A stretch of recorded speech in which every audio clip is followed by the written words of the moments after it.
Good evening and salutations, my Days of Our Lives fans. I felt slightly disappointed by this episode. Again, it was one of those episodes where it seemed like nothing really happened. We got Bonnie and Jennifer talking, while we got, on the other side, we got,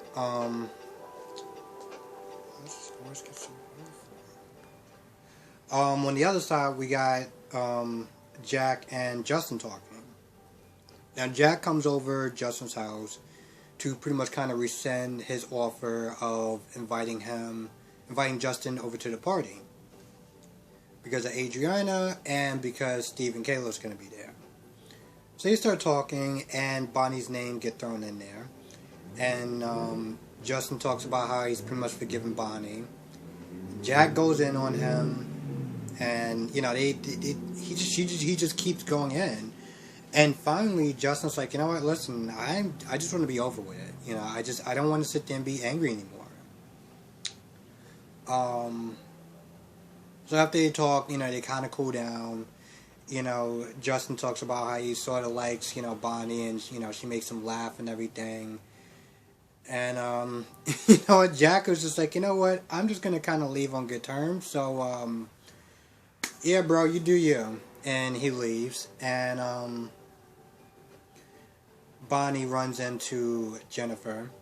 And they start talking. And of course, Bonnie talks about Justin and how, he forgave her and everything like that. And, the thing is, Jennifer, at first, in the beginning, she kind of just goes in. But after she calms down,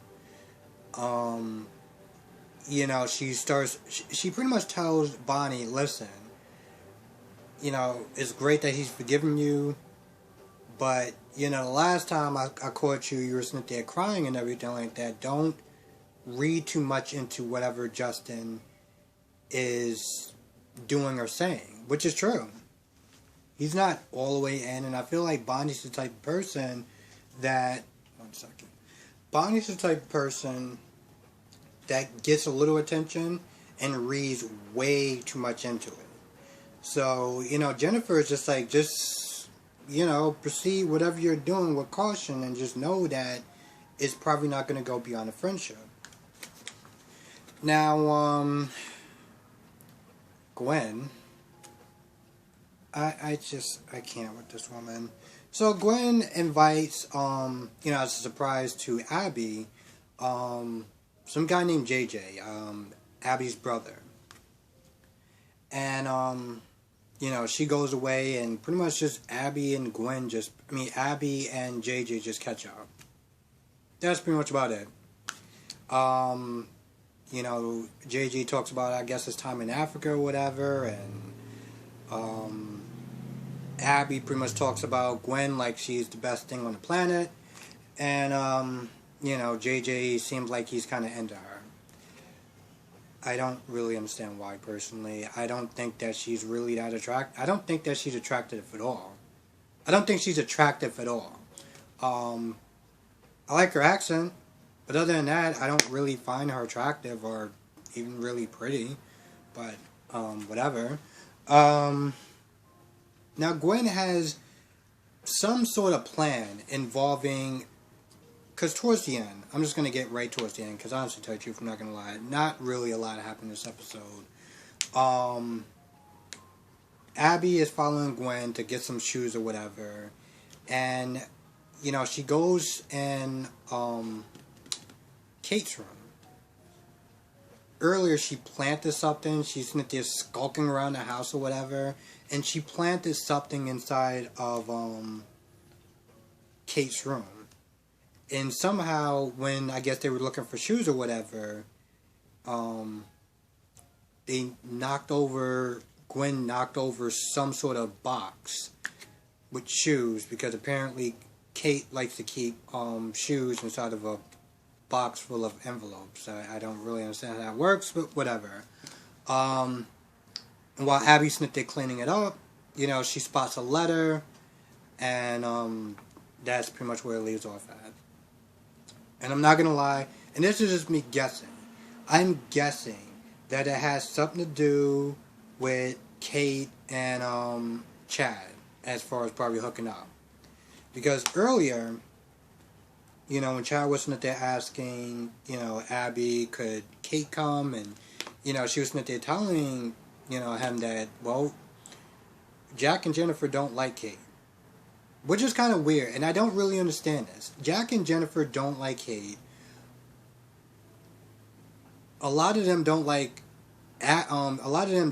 Gabby, and somehow they're all living in the same house because why? I mean, yeah, I understand that probably in the will or whatever, Gabby was, owed the house or owed something or whatever, but it's not like she doesn't have money. It's not like he didn't probably give her money or anything like that where she could have lived anywhere else in Salem. She chose to live in a place surrounded by people who cannot stand her.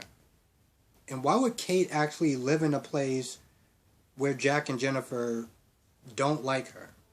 I'm not really understanding this dynamic. I really don't. But then again, I've only been watching it for a couple of months, so I'm pretty sure other people that have been watching it longer kind of have a better idea of why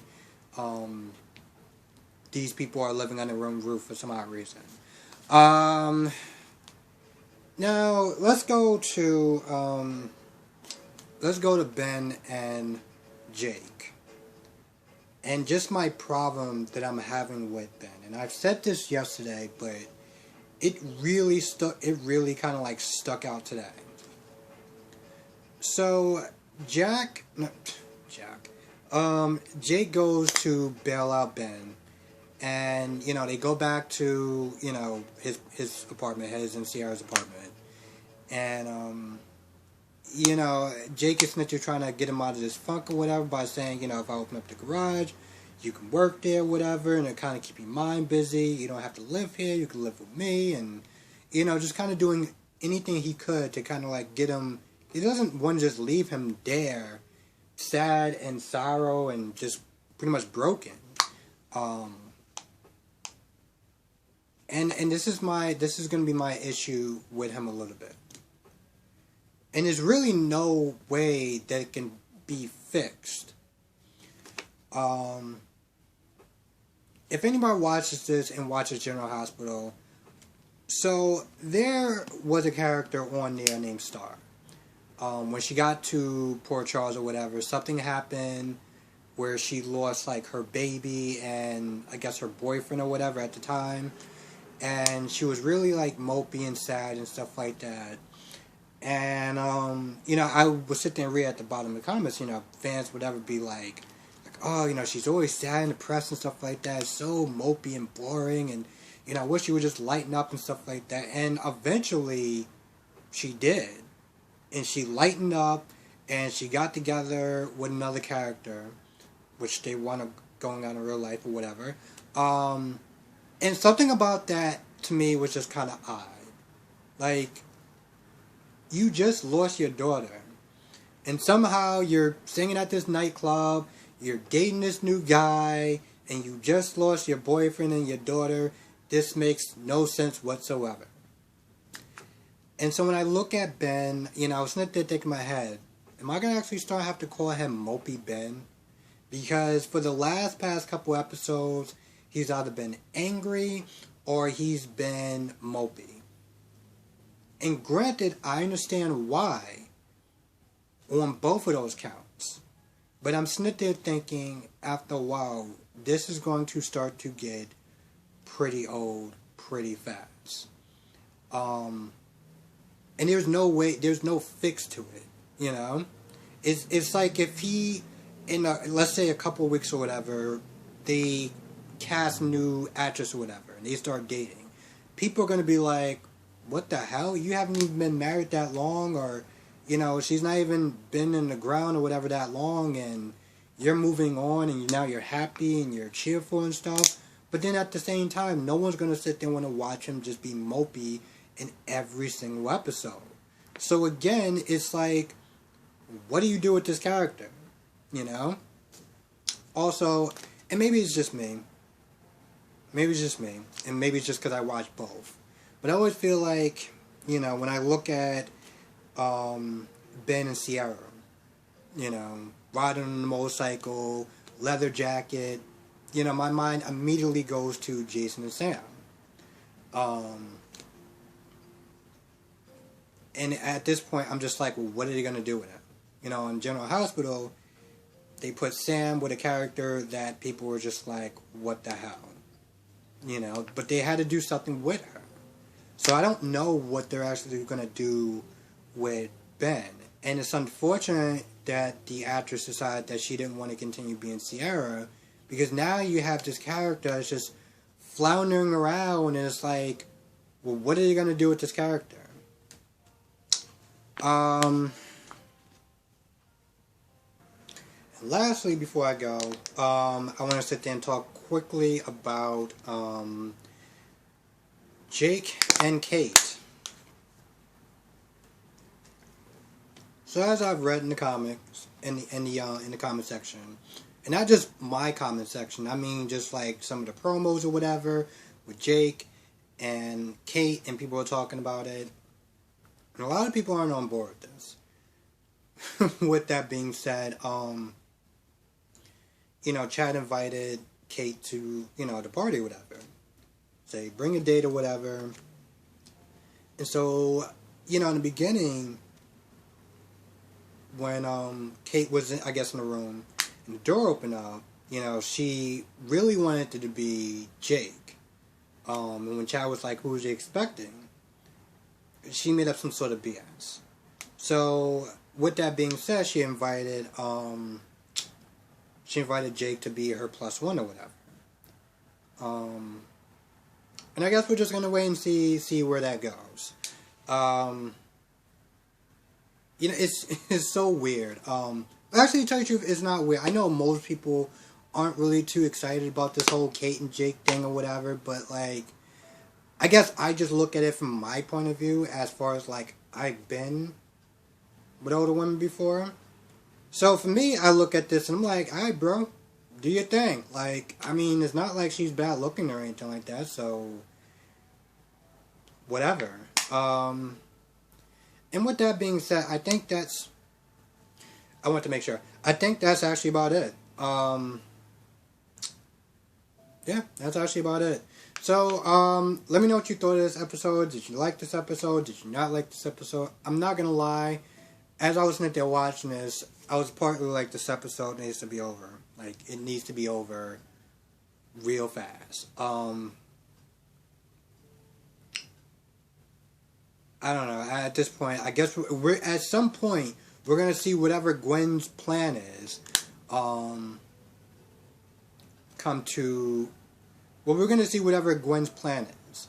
But what I want to understand is, why is she doing this? You gotta remember, I think this has been going on for maybe 2 months? A month and a half? We still have no idea why she is so, why she hates Abby so much. And of course, Abby being Abby, she's so naive and, it's like, girl needs some friends. But, yeah, with that being said, let me know what you thought of this episode. Did you like it? Did you not like it? Good, bad, indifferent. And yeah, that's going to do it.